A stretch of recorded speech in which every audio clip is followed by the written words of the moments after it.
Hey folks, Dogbert says that you should stay in your own lane. You should stick to what you know. And that is so that Dogbert can go into whatever lane he wants to go into. Dogbert is relevant. I'll talk about him in a minute. Let's get to some promos first. Keys to Prolific Creativity. This is my manual on the creative process, written from the perspective of a musician. The guitars are not just for show, as well as a novelist, having written in multiple genres and produced a whole lot of YouTube videos. This is how I get those things done, and my mindset and my approach to doing all of that. You can get it on Amazon, or you can get it as part of the Patreon benefits down below. You also get a free book every month, sometimes more. I gave out a bunch last month.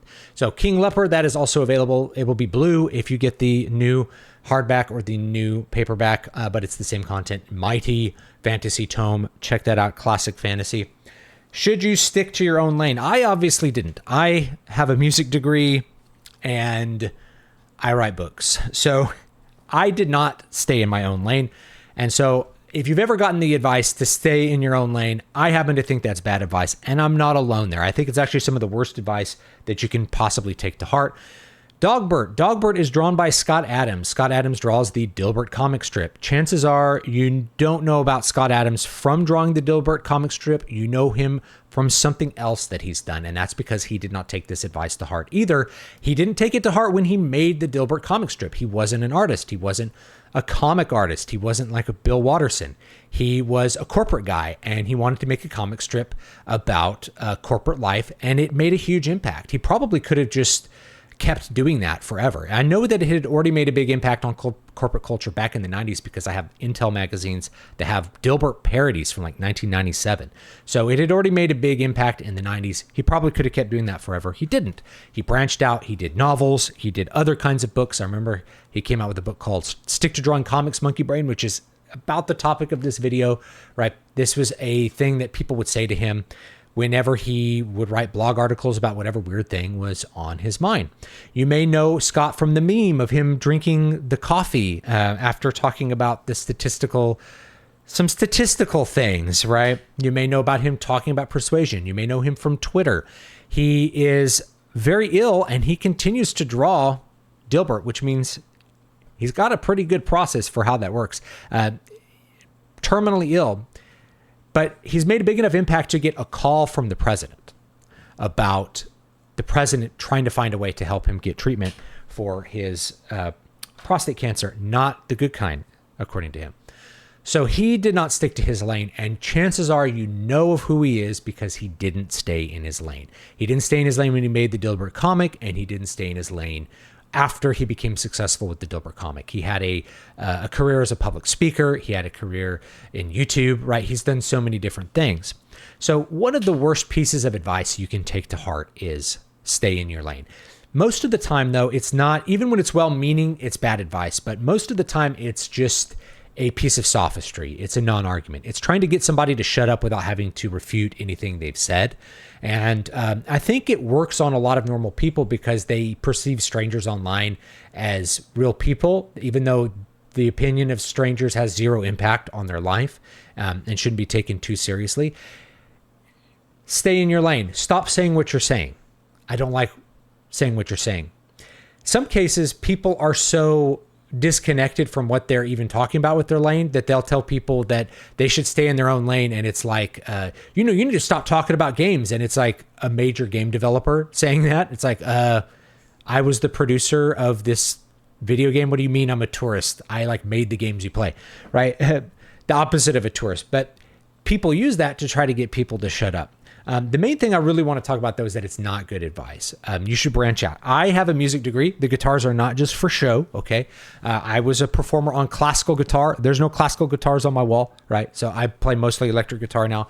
But I am a writer, and I write more than just fantasy. I write horror. I write science fiction. I write nonfiction. I write literary fiction. You can get Afterglow. I don't know where it is. That's a literary fiction book. I write in a lot of different genres. I don't stick to my lane. I branch out. Because the fact is, if you stick to your lane, you are automatically going to be imposing a limit upon yourself. And you're never going to know what your outer limits are unless you are exploring them and seeing what's out there. Okay. if I decided I'm only gonna write in one micro genre on Amazon. That micro genre might generate 1,000 sales for you, and you might be able to get like a little bit of income from that, and it might be very consistent, but you're not going to have the opportunity to get a whole lot more than that unless you take some risks and get outside of that lane, right? You're kind of playing the lottery every time that you release a book as far as whether people are going to connect with it or not. I have had books that are really popular and have sold thousands upon thousands of copies, and I have ones that I pretty much know ahead of time are not going to be big sellers, and it's okay. But you never know. I've had people give me feedback on some of my worst selling books that it's their favorite book of mine, and it's one of their favorite books that they've read. So you just never know how something's really going to hit. And my decision to take up writing was really, do I have to just do what I've done forever? I was a classical guitarist for like 10 years. Is this what I am? Is this what I have to do? Is this what I have to do forever?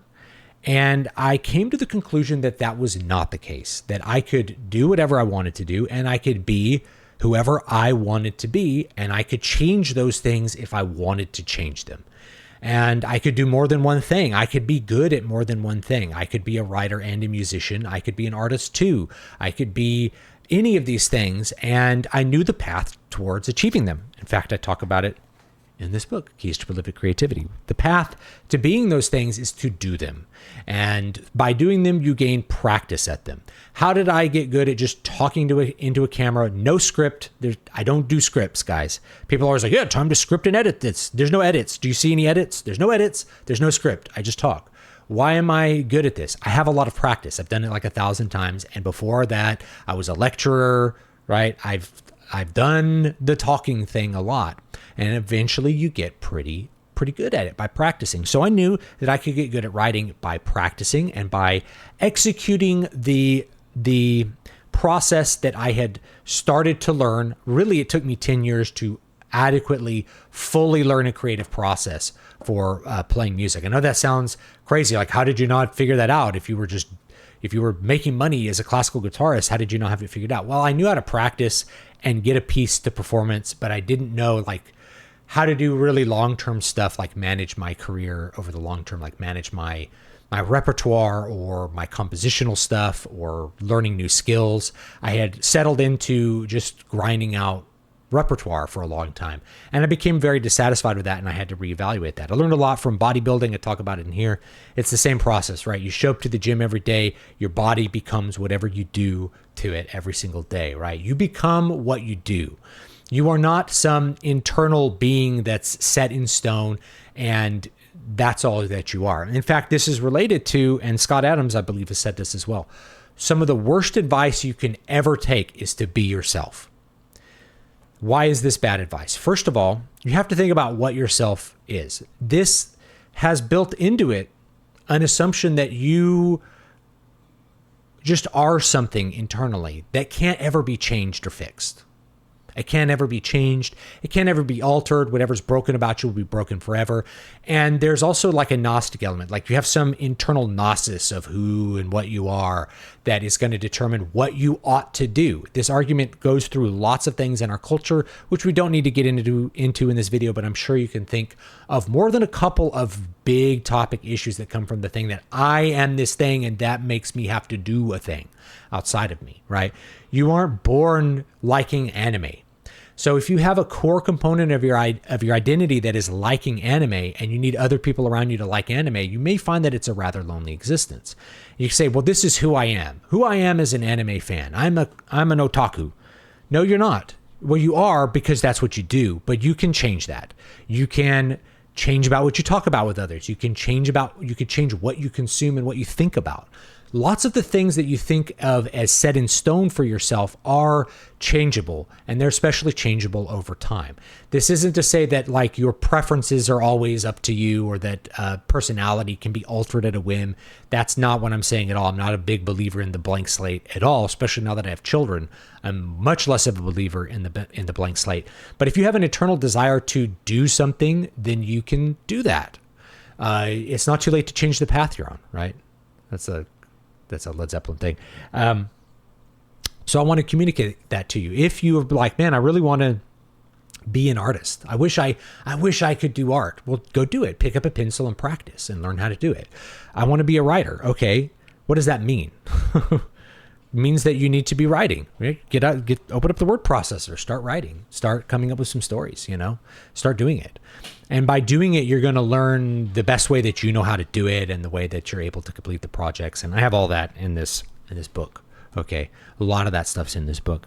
But the main thing is that you can do that. You can change what you do and you can change what you are. So I say, like, I'm a YouTuber, I'm a writer, I'm a musician, and those are three things that I do.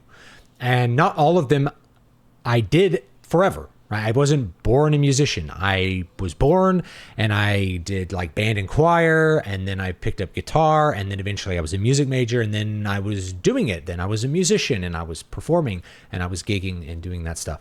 And the same thing with writing is like, I liked to write. I wanted to write. I wanted to be a writer. I wanted to make my stories. I started writing the stories, and eventually I have all of these books that have been published, a whole bunch of them. You can find them all on Amazon. There's a gaggle of them. And I'm very proud of them. And what I'm thinking about sort of as the next thing here is there's always another thing that you can do, right? So if I don't want to be a writer anymore, I can stop doing that. Or if I want to be a writer of a different medium, I can just change that medium. I can be a video game writer by making a video game. I could be a game dev. How do you become a game dev? Well, you just do it. Right? You decide, I'm going to learn how to do it, and you just start trying to do a game, and you'll pick up skills as you go along the way, and you can dedicate yourself to learning the correct coding to do it and, the correct workflow. But once you have a good creative process down, a way to manage your time and manage your projects and fulfill your vision, it's not that hard to switch mediums. It's not that hard to change something about yourself and be something different, be a different kind of artist, because you just take your lessons that you learned in that other area and just apply them to this new area. And like I said, I mentioned bodybuilding. If you start by knowing how to go to the gym every day, then you can do anything. If you can manage your diet and your exercise routine, then that's just going to overflow into everything. Of course, you can manage a work routine. You go to the gym for 45 minutes a day, or you can sit down at your computer for 45 minutes a day and work, or try to work. And eventually you'll figure out how to work if you just keep trying. Just like how the first day you go in the gym, you have no clue what you're doing. And then years later, it's just automatic. It's easy. It's a thing you do. It's a habit.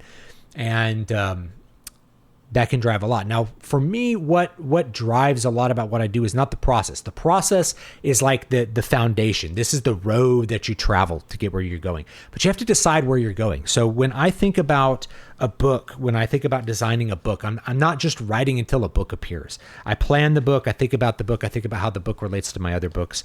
And then I think about my career. Like, what's the big thing that I'm doing with my books? Where am I going with them? Those sorts of things. So having that vision of what you are imagining, where you're going, that's going to help you stay on the road, because anytime you get kind of bogged down in the process, you just stop and, okay, I see again where I'm going, and I'm achieving that vision. And you can make an evaluation. Is this helping me achieve that vision? And if it's not, you can stop and fix that. You can change the road that you're on and do something different. And if you get to where you're going and you don't want to stay there, you can do something different, right? Like I said, Scott Adams, he could have kept doing Dilbert for life. In fact, I think he still does it. He's still drawing comics even as a terminally ill person. He can do a lot of things, but he decided at some point he wanted to do more than that, and he was able to do it. So you can too. And I think if you are willing to get outside of your lane and try these new things and experience these new things, I think you will open yourself up to a lot more success and a lot more fulfillment too, because you'll be able to get around the limits that you previously had.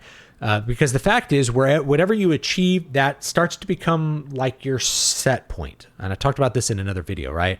It's like, I don't get a dopamine hit from going on Facebook because 2 comments from my high school friends doesn't like excite me, right? When I make a YouTube video, like my dopamine threshold's like 5,000 views. If I get 5,000 views, I get enough interaction, I get enough attention that, it feels good.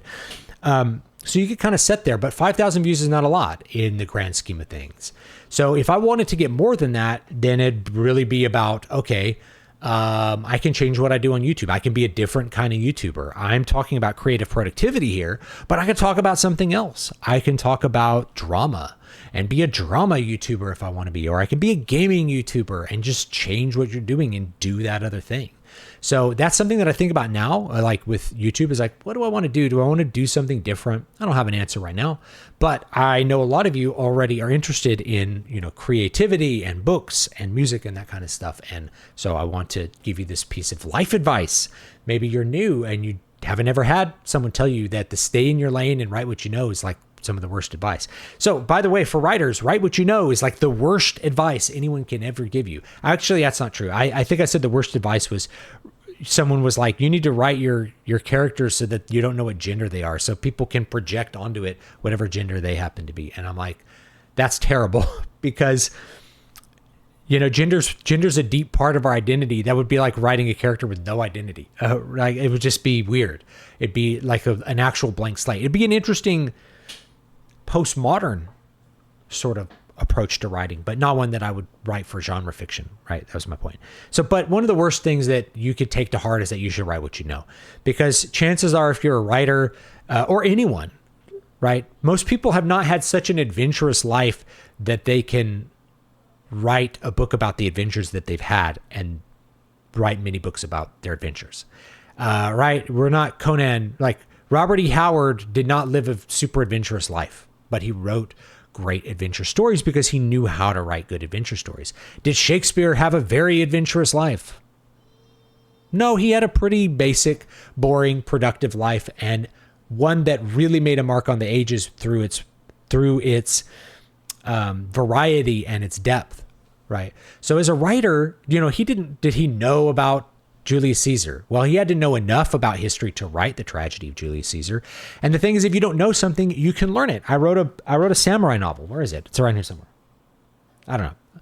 Muramasa Blood Drinker. Okay, it takes place in feudal Japan. It's like a horror mystery story in feudal Japan. Really interesting, crosses a lot of genre, and it's actually what kind of started me on the independent publishing crusade. Was like, no one would publish this because it doesn't fit into any pigeonhole. It's weird. It's a weird book. And, but I wanted it to exist and I wanted people to have the opportunity to read it. So I published it. I had to learn. I knew about feudal Japan. I had read history books, but I had to learn more in order to write the book. I had to go learn a lot of new things about how swords were made, about how people dressed, about how they acted in the late Muromachi period, kind of going into the Sugoku period, which is like this big, everybody wants to like do this in Goku period stuff, Warring States period. But all of those things, all the things about the culture from that time are different from what they are even in the 18th century. You have so much that's different about that time. So to go back there and write it and kind of approach it as like a Japanese fantasy novel, but with the knowledge that I learned about that culture. Yeah. Did I need to be an expert on Japanese history to write the book? No, I was able to utilize a lot of the expertise of others to do the research necessary to write the fantastical book that I had in mind. And I didn't write it as purposefully historically accurate, but that's often one of the feedback things that I get from this is like, this isn't like a dumb Hollywood movie. It's like, this feels more like feudal Japan. And I still consider it a fantasy book, but I get that, right? It's part of what it is. You can go learn the things that you don't know. So don't stick to writing what you know. Write the things that you imagine. Science fiction writers are writing their imagination. They're not writing the things they know. They're writing the things they imagine. And this is the same with fantasy writers or any writer, a detective story. If you're writing a hard-boiled detective mystery, chances are you're not a hard-boiled detective. You're writing in a genre, you have an imagination for a mystery, you have an imagination for a plot, for how these things are going to unfold. It's all made up. So when you're writing fiction, do not worry about like, write what you know. It's the same thing. If you want to write about something that you don't know, then you can go learn that thing. You can make it a thing that you know. You can change it, okay? So that's all I have to say about that. Thank you for watching this video. Yes, King Leper is out now. You can grab it. And I do appreciate any reviews on Amazon. Have a great one, and I'll see you all next time.